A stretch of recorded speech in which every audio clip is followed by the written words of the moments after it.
বিতির সালাত 1 রাকাত হয়, অথচ বিতির মানেই হচ্ছে বিজোড়। রাসূল সাল্লাল্লাহু আলাইহি ওয়াসাল্লাম বলেছেন, ইন্নাল্লাহা বিতরুন, নিশ্চয় আল্লাহ তাআলা হচ্ছেন বিতর মানে বিজোড়।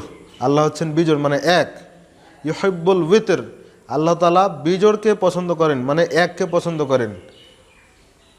তো রাসূল সাল্লাল্লাহু আলাইহি ওয়াসাল্লাম শেষে গিয়ে বলছেন যে আওতিরু ইয়া আহলাল কোরআন, হে আহলে কোরআন, মানে কোরআনের অনুসারী যারা রয়েছে, যারা মুসলমান রয়েছে, কোরআনের অনুসরণ করো, তারা বিতির পড়ো মানে 1 রাকাত বিতির পড়ো।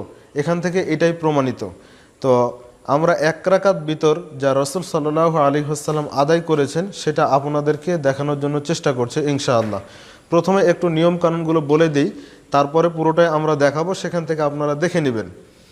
প্রথমে তাকবীরে তাহরিমা দিয়ে আমরা সালাত শুরু করব। তারপরে